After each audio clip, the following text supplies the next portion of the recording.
காணொலியில Rafale போர் விமானத்தை பத்தின சில முக்கியமான தகவல்களை நம்மளோட சேனல்ல கருத்துரை பகுதியில பதிவிட்டு இருந்தோம்.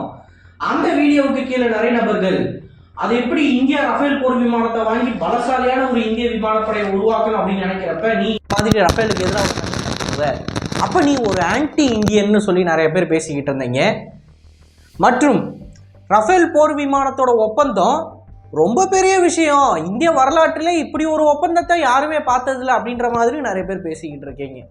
அவங்க எல்லாத்துக்கும் சரியான பதில் நாளைக்கு காணொலியில் முழுக்க ஆதாரங்களோட நீங்கள் பேசணும் அப்படின்னு நினச்சிங்கன்னா என்னோட ஆதாரத்துக்கு எதிராக மோதுங்க.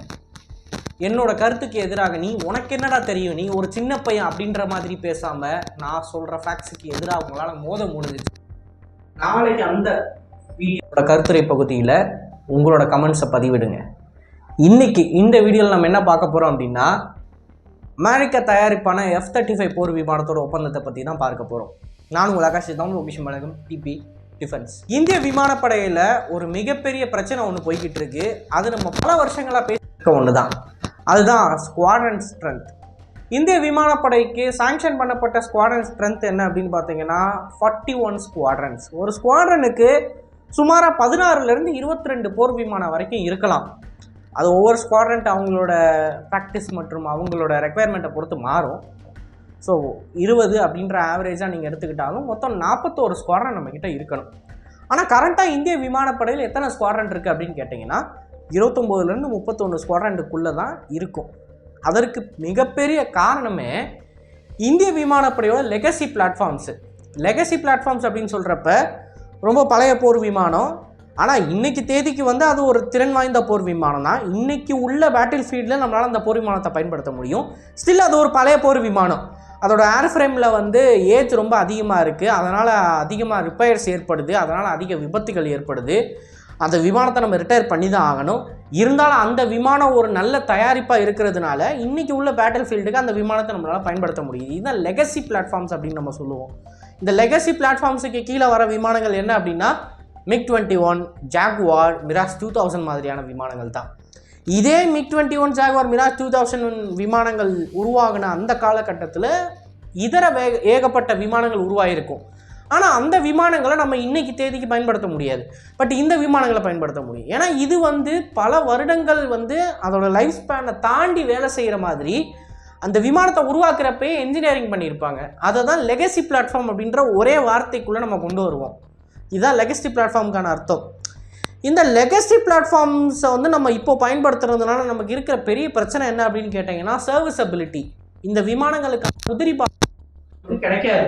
ஏன்னா இந்த விமானங்களை உற்பத்தி பண்ணுறது அந்த நிறுவனங்கள் நிறுத்தியிருக்காங்க. மிராஜ் 2000, MiG-21, ஜாகுவார் போர் விமானங்கள்லாம் உற்பத்தி பண்ணுறது கிடையாது.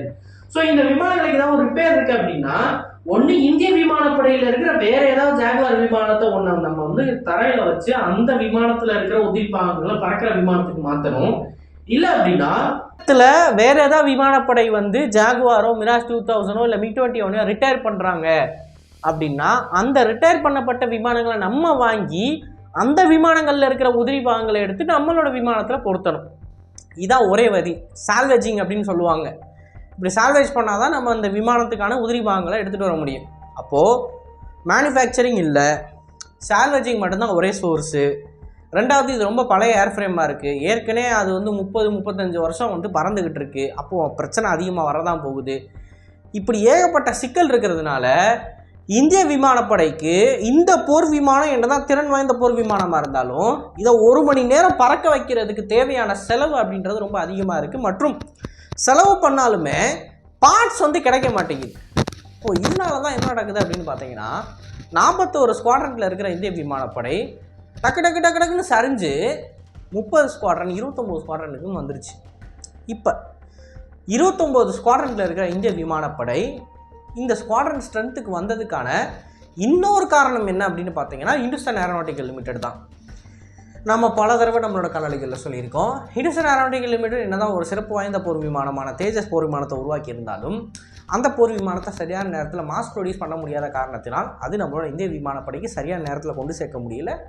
அண்ட் அதன் காரணமாக லெகசி பிளாட்ஃபார்ம்ஸை பல வருடங்களுக்கு முன்னாடி நம்ம ரிட்டையர் பண்ண வேண்டியது, ஆனால் இன்னும் ரிட்டையர் பண்ணாமல் நம்ம ஆப்ரேட் பண்ணிக்கிட்டே இருக்கோம். ஸோ இதான் மேட்ரு. இப்போது ஏற்கனவே இருக்கிற பழைய விமானங்களை ரிட்டையர் பண்ணணும்னு நினச்சாலும் ரிட்டையர் பண்ண முடியலை. புது விமானங்களை சேர்க்கணும் அப்படின்னு நினச்சா இண்டஸ்ட்ரியல் ஏரோநாட்டிக்கல் லிமிடெட் அவங்க சைடு ஒரு பிரச்சனை இருக்குது, அந்த பிரச்சனையை நம்ம சால்வ் பண்ணுறோம். அவங்க சைடு இருக்கிற ஸ்ட்ரக்சரல் சேஞ்சஸ் வந்து நம்ம கொண்டு வரோம். ஆனால் அமெரிக்காவாகிய இன்னொரு நாடு அவங்களோட GE-F404 இன்ஜினை நமக்கு சரியான நேரத்தில் டெலிவரி பண்ண மாட்டாங்க. ஸோ ஹிந்துஸ்தான் ஏரோநாட்டிக்கல் லிமிடெட்டில் இருக்கிற பிரச்சனையை சால்வ் பண்ணாலும் இன்னொரு பக்கம் அமெரிக்கா நிறுவனமான ஜெனரல் எலக்ட்ரிக் அந்த விமானத்துக்கு தேவையான என்ஜின்ஸை சரியான நேரத்தில் டெலிவரி பண்ணலை. இப்படி இவ்வளோ சிக்கல் இருக்கிற தருணத்தில் ஓகே ஆல்ரெடி 29 ஸ்குவாட்ரன் இருக்குது, இப்படியே நம்ம விட்டோம்னா இன்னும் மோசமான நிலைமைக்கு போயிடும். ஸோ 4.5 ஜென்ரேஷன் ஏர்க்ராஃப்டை நம்ம வெளியே சோர்ஸ் பண்ணலாம் அப்படின்னு சொல்லி தான் ரஃபேல் போர் சோர்ஸ் பண்ணுறாங்க. இந்த ரஃபேல் போர் விமான ஒப்பந்தம் அப்படின்றது அதற்கு பின்னாடி இருக்கிற ஃப்ரஸ்ட்ரேஷனை பற்றி நான் அடுத்த காணொலியில் பேசுகிறேன். அதை நான் இப்போ பேசலை, நான் ஜஸ்ட் F-35 பற்றி மட்டும்தான் பேச போகிறேன். ஸோ ஒரு பக்கம் 4.5 ஜென்ரேஷன் ஏர்க்ராஃப்ட் ஒன்று நம்ம உள்ளே கொண்டு வரோம் வெளிநாட்டிலேருந்து இம்போர்ட் பண்ணி, அது இருக்கிறதுலே மோசமான ஒப்பந்தம் நண்பர்களே. அந்த ஒப்பந்தத்தை நம்ம எடுத்து தான் ஆகணும். நான் அந்த ஒப்பந்தத்துக்கு எதிரான ஆள் கிடையாது. நீங்கள் தயவு செஞ்சு ஒரு விஷயத்தை புரிஞ்சுக்கங்க, நான் அந்த ஒப்பந்தத்துக்கு எதிரான ஆள் கிடையாது. ஏன்னா அந்த ஒப்பந்தம் எந்த அளவுக்கு முக்கியம் அப்படின்றது உங்களோட எனக்கு நல்லா தெரியும். ஆனால் அந்த ஒப்பந்தத்தை நம்ம எடுக்கிற நிலைமையில இருக்கோம் பார்த்தீங்களா, இப்படி ஒரு மோசமான ஒப்பந்தத்தை எடுக்கிற நிலைமையில நம்ம இருக்கோம் பார்த்தீங்களா, இதுதான் என்னோட வெறுப்புக்கு என்னோட உச்சக்கட்ட கோபத்துக்கு காரணமாக இருக்கு. அண்ட் இது ஒரு பக்கம் இருக்கிறப்ப இந்த ஒப்பந்தம் எவ்வளோ பெரிய விஷயம் தெரியுமா, ஊன்னு பில்டப் பண்ணி ஒரு சில பேர் பேசிக்கிட்டு இருக்காங்க பார்த்தீங்களா, அது இன்னமும் எனக்கு வந்து கோபத்தை ஏற்படுத்துது. அதாவது அதை பற்றி அடுத்த காணொலியில் பேசுகிறேன், வேணாம் நான் அதை பற்றி பேசுகிறேன்னா இந்த காணொலி வந்து தேவையில்லாமல் பெருசாக்கிட்டே போங்க, அதை நான் அப்புறம் பேசுகிறேன். F-35 பற்றி மட்டும் நம்ம பேசுவோம். ஸோ F-35 உள்ளே வரதுக்கான காரணம் என்ன அப்படின்னு பார்த்தீங்கன்னா, ஏற்கனவே சொன்ன மாதிரி AMCA ப்ரோக்ராமில் ஒரு சின்ன டிலே இருக்கிற காரணத்தினால நம்ம வந்து ஒரு 5th gen ஃபைட்டர் ஜெட்டை வெளிநாட்டிலேருந்து பண்ணலாம் அப்படின்ற ஒரு ஐடியாலஜிக்கு நம்ம போகிறோம். அப்படி போகிறப்ப தான் F-35 வருது, Su-57 வருது. F-35 கான்செப்ட் படி பார்த்தீங்கன்னா அதுலேயும் நிறைய சிக்கல் இருக்குது. ஆக்சுவலாக இப்போது கரண்ட்லி சினாரியோ எப்படி இருக்குன்னு பார்த்தீங்கன்னா, சிம்பிளாக சொல்லணும்னா ரஷ்யா சைடு போனோம் அப்படின்னா அவங்க நம்ம கேட்டதெல்லாம் தராங்க, நம்ம என்ன கேட்குறோமோ அதை தருவாங்க. ஆனால் அவங்களோட ப்ராடக்ட் தரமான ப்ராடக்டாக இல்லை. அமெரிக்கா பக்கம் போனோம் அப்படின்னா அமெரிக்காவோட ப்ராடக்ட் தரமான ப்ராடக்டாக இருக்குது, ஆனால் நம்ம கேட்குறதுல பாதி விஷயங்கள் அவங்க தரமாட்டுறாங்க. இப்படி ஒரு சிக்கலான சூழ்நிலையில் நம்ம மாட்டிக்கிட்டு இருக்கோம். இப்போ அமெரிக்கர்களோட கருத்து என்ன அப்படின்னு பார்த்தீங்கன்னா, F-35 ப்ரோக்ராமில் வந்து அவ்வளோ சீக்கிரம் வேறு எந்த நாட்டாலையும் ஜாயின் பண்ண முடியாது. என்னதான் நம்மளோட நாடு அமெரிக்கா கிட்டேருந்து பல ஆயுதங்களை வாங்கிக்கிட்டு இருந்தாலும், for example Chinook, Apaches and even அமெரிக்காவோட F-15 Eagles, FA-18 Super Hornets, F-21 fighter jets, அமெரிக்காவோட ஃபைட்டர் ஜெட்ஸையுமே நமக்கு ஆஃபர் பண்ணுறாங்க, அமெரிக்காவோட டேங்க்ஸை நமக்கு ஆஃபர் பண்ணுறாங்க, அமெரிக்காவோட மிசைல்ஸ் மற்றும் அமெரிக்காவோட ஹெலிகாப்டர்ஸை நமக்கு ஆஃபர் பண்ணுறாங்க. ஸ்டில் அமெரிக்காவோட ரொம்ப அட்வான்ஸ்டான ஸ்டெல்த் ஏர்க்ராஃப்டை வந்து நமக்கு இதுக்கு முன்னாடி வரைக்கும் ஆஃபர் பண்ணாமல் இருந்தாங்க. ஒபாமா அட்மினிஸ்ட்ரேஷன் வரைக்கும் நமக்கு ஆஃபர் பண்ணலை. ட்ரம்ப் அட்மினிஸ்ட்ரேஷன்லேருந்து நமக்கு ஆஃபர் பண்ண ஆரம்பித்தாங்க. ட்ரம்ப் வந்து ஆரம்பத்தில் வாய் வழியாக இந்தியா வந்து F-35 ப்ரோக்ராமுக்குள்ளே வந்து ஜாயின் பண்ணலாம், F-35 ப்ரோக்ராம்ஸை நாங்கள் சேல் பண்ணுறதுக்கு தயாராக இருக்கும் அப்படின்னு சொன்னாங்க. பட் அது வந்து பல வருடங்கள் கழித்து இப்போ மெட்டீரியலைஸ் ஆகிடுச்சு. இப்போ வந்து இந்தியா ஒரு எலிஜிபிளான பார்ட்னர் F-35 வாங்குறதுக்கு. நான் 2 வருஷத்துக்கு முன்னாடி காணொலி போட்டப்பே நிறைய பேர் கமெண்ட் பண்ணியிருந்தீங்க, அப்படிலாம் கிடையாது இப்போ அமெரிக்கா இந்தியாவுக்கு F-35 சேல் பண்ணாதுன்னு. இன்றைக்கி இருக்கிற நிலமை என்ன, F-35 வாங்குறதுக்கு இந்தியா தான் ரெடியாக இல்லை, அமெரிக்கா அதை சேல் பண்ணுறதுக்கு தயாராக இருக்காங்க.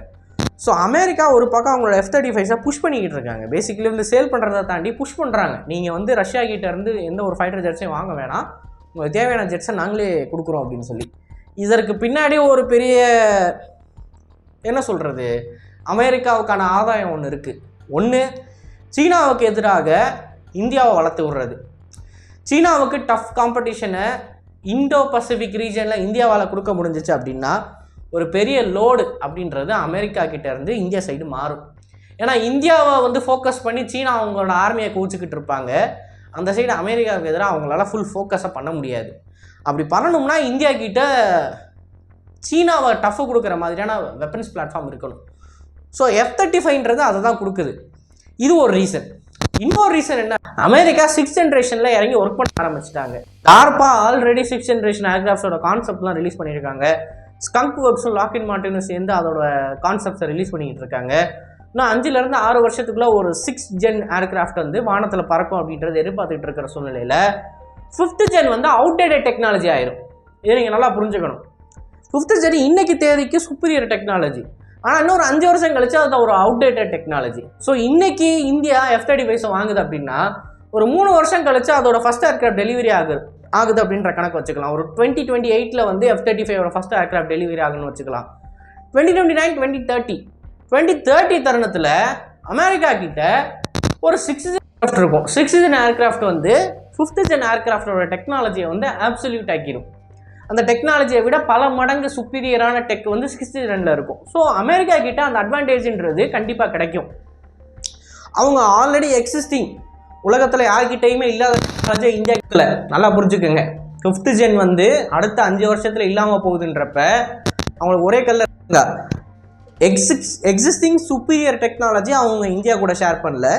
அண்ட் சீனா மாதிரி ஒரு டெவலப்பிங் நேஷன், அமெரிக்காவுக்கு ஒரு த்ரெட்டாக இருக்கக்கூடிய நேஷனை இந்தியா மூலமாக கவுண்டர் பண்ணுறாங்க. இந்த 2 அட்வான்டேஜ் வந்து அவங்களுக்கு இருக்குது. அதனால தான் F-35 விற்கிறாங்க. ரஷ்யா மாதிரியோ இஸ்ரேல் மாதிரியோ இந்தியாவோட நல்லதுக்கு எண்ணி இந்தியாவுக்கு எந்த ஒரு மெட்டீரியல்ஸையும் அவங்க சப்ளை பண்ணலை.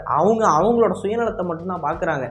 ஆனால் அவங்க சுயநலத்தை பார்த்தாலும் நமக்கு 5th ஜென் ஃபைட்டர் ஜெட் கிடைக்குதுல, நம்ம அதை தான் பார்க்கணும். ஏன்னா Su-57 ஒரு ஸ்டெல்த் ஏர்கிராஃப்டே இல்லை அப்படின்னு சொல்லி இந்திய விமானப்படையில் இருக்கிற மூத்த அதிகாரிகள் சொல்லிக்கிட்டு இருக்கிற தருணத்தில் Su-57 நம்ம வாங்கியும் பிரயோஜனம் இல்லை. நமக்கு இருக்கிற ஒரே ஒரு லாஜிக்கல் ஆப்ஷன், இந்த விமானப்படையோட ரெக்குயர்மெண்ட் ஸ்டெல்த்தாக இருக்குது அப்படின்ற பட்சத்தில் F-35 தான். பட் இந்திய விமானப்படையோட ரெக்குயர்மெண்ட் வந்து ஸ்டெல்த் கிடையாது. ஓவரால் பேக்கேஜை வந்து நாங்கள் பார்க்குறோம். ஸ்பீடை பார்க்குறோம், மென்யூரபிலிட்டியை பார்க்குறோம், சூப்பர் க்ரூஸ் கேப்பபிலிட்டியை பார்க்குறோம், பெய்லோட் கெப்பாசிட்டியை பார்க்குறோம், டெக்னாலஜி ட்ரான்ஸ்ஃபரை பார்க்குறோம். இந்தியாவில் இந்த விமானத்தை உற்பத்தி பண்ணுறதுக்கு அந்த நாடு இங்கே கூட டெக்கை ட்ரான்ஸ்ஃபர் பண்ணுறாங்களா அப்படின்றத பார்க்குறோம்னு சொல்லி ஏகப்பட்ட பேராமீட்டர்ஸ் நம்ம சேர்த்தோம் அப்படின்னா Su-57 தான் நமக்கு இருக்கிற பெஸ்ட் ஆப்ஷன். ஸோ இந்தியா வந்து ஒரு இக்கட்டான சூழ்நிலையில் இருக்குது. ஒன்று, டெக்னிக்கலி நம்ம ஒரு சைடு அலைன் ஆகிருக்கோம் பார்த்தீங்களா, எனக்கு ஸ்டெல்த் வேணும் அப்படின்ற ஒரு சைடு அலைன் ஆகிருக்கும் பார்த்தீங்களா, அந்த பக்கம் போனோம்னா F-35 தான் ஆப்ஷனு. ஆனால் அதோட சேர்த்து ஆத்ம நிர்பர் இந்தியாவில் வந்து உள்ள உற்பத்தி பண்ணுற ஆயுதங்களை அந்த விமானத்தில் இன்டெக்ட் பண்ணுறோம் அப்படின்ற ஒரு விஷயம் இருக்குது. அண்டு பொலிட்டிக்கலி இந்தியாவோட சைடு வந்து எடுக்கக்கூடிய ஒரு கண்ட்ரியிலேருந்து நம்ம வெப்பன் வாங்கணும் அப்படின்ற ஒரு விஷயமும் இருக்குது. இப்படி இதர விஷயங்களை நம்ம சேர்த்தோம் அப்படின்னா F-35 நமக்கு ஒரு நல்ல ஆப்ஷன் இல்லை. இதன் காரணமாக தான் இந்திய டிஃபென்ஸ் மிலிட்டரியாக இருக்கட்டும், டிஃபென்ஸ் மினிஸ்ட்ரியாக இருக்கட்டும், அண்ட் கூட இருக்கக்கூடிய கேபினெட்ஸாக இருக்கட்டும், மற்றும் இந்தியாவில் இந்த டிஃபென்ஸ் செய்திகளை போடக்கூடிய நபர்களாக இருக்கட்டும், என்ன மாதிரி ஆளுங்களாக இருக்கட்டும், எல்லாருமே மிகப்பெரிய குழப்பத்தில் இருக்கும் எந்த சைடு நம்ம போகிறது அப்படின்னு. நான் ஒரு சைடு ஒரு விஷயங்களை எதிர்பார்த்து போனோம் அப்படின்னா அது இன்னொரு சைடு கிடைக்கிறது இல்லை. இப்படி ஒரு இக்கட்டான சூழ்நிலைன்றது நமக்கு அமைஞ்சிக்கிட்டு இருக்கிற தருணத்தில் தான் அமெரிக்கன்ஸ் என்ன சொல்கிறாங்க, இன்னும் கூடுதலாக வந்து எனக்கு தேவை ரஷ்ய பொருளாதாரம் வீழணும், அப்போ தான் யுக்ரைன் வாருக்கு ஒரு முடிவு கொண்டு வர முடியும். நீங்கள் ரஷ்யா கிட்டேருந்து என்ன வாங்கிக்கிட்டு இருக்கீங்க, வெப்பன்ஸ் வாங்கிட்டு இருக்கீங்க அப்படின்னா ரஷ்யா வந்து பணம் வந்து அவங்களுக்கு கிடச்சிக்கிட்டே இருக்கும், அவங்க போர் செஞ்சுக்கிட்டே இருப்பாங்க. ஸோ நான் என்ன சொல்கிறேன், உங்களுக்கு தேவை ஆயுதங்கள், அதை நான் கொடுக்குறேன். அதாவது அமெரிக்கா சொல்கிறாங்க, அதை நான் கொடுக்குறேன். எனக்கு தேவை நீங்கள் ரஷ்யா கிட்டேருந்து அந்த ஆயுதங்களை வாங்கக்கூடாது அப்படின்னு சொல்லி அமெரிக்கன்ஸ் இன்னும் அக்ரெசிவாக F-35 புஷ் பண்ணுறாங்க. இந்தியாவோட முடிவு என்ன அப்படின்றத நம்ம பொறுத்திருந்து தான் பார்க்கணும். ஏன்னா AMCA ப்ரோக்ராம் அப்படின்றது இந்தியாவில் உருவாக்கப்பட போகிற முதல் 5.5 ஜென்ரேஷன் ஏர்க்ராஃப்டாக இருந்தாலும் அந்த ஏர்க்ராஃப்டோட ஃபஸ்ட்டு ஃப்ளைட்டுன்றது 2030க்கு அப்புறம் தான் இருக்க போகுது. 2030க்குள்ளே நம்மளை விட இன்ஃபீரியரான பாகிஸ்தான் ஏர்ஃபோர்ஸ், நம்மளை விட பணத்துலையும் புகழ்லையும் எக்கனாமிலையும் படுமோசமாக இருக்கிறதுலே பலமான ஒரு ஸ்டேட்டில் இருக்கிற பாகிஸ்தான் 5th ஜென் ஃபைட்டர் ஜெட்டை வந்து இன்டெக்ட் பண்ணிடுவாங்க, நம்ம இன்டெக்ட் பண்ண மாட்டோம். ஸோ இந்த வீடியோவோட கன்க்ளூஷன், AMCA வர்றதுக்குள்ள இந்திய விமானப்படைக்கு ஒரு 5th ஜென் ஸ்டெல்த் ஏர்கிராஃப்ட்ன்றது தேவை, இன்ட்ரம் நீடாக தேவை. அதை யார் பூர்த்தி பண்ண போகிறா அப்படின்றது தான். ஸோ இந்த காணொலியில் நான் சில முக்கியமான விஷயங்களை பற்றி பேசியிருப்பேன் அப்படின்னு நினைக்கிறேன். இந்த காணொலியின் மூலமாக எந்த ஒரு கன்க்ளூஷனையும் நீங்கள் எட்டியிருக்க முடியாது. F-35 இல்லை Su-57 அப்படின்ற ஒரு டெசிஷன் நீங்கள் எடுத்துருக்க முடியாது. ஏன்னா அப்படிப்பட்ட ஒரு இக்கட்டான சூழ்நிலையில் நம்ம இருக்கோம். ஸோ இந்த காணொலியோட நோக்கம் அதுதான், உங்களுக்கு எத்தகைய ஒரு இக்கட்டான சூழ்நிலையில் நம்ம இருக்கோம் அப்படின்றத சொல்கிறது தான் இந்த காணொலியோட நோக்கம். தவிர F-35 தான் நம்ம வாங்க போகிறோம், Su-57 தான் நம்ம வாங்க போகிறோம் அப்படின்னு சொல்கிறது கிடையாது. ஸோ இன்றைக்கி நான் வீடியோ படிக்கினா உங்களுக்கு வரைக்கப்படுகின்றன அண்டு நாளைக்கு இருக்குது. நான் உங்கள் ஆகாஷ் தமிழ் பொக்கிஷம் வழங்கும் டிபி டிஃபென்ஸ். நல்லது இப்போ வந்து நன்றி, வணக்கம்.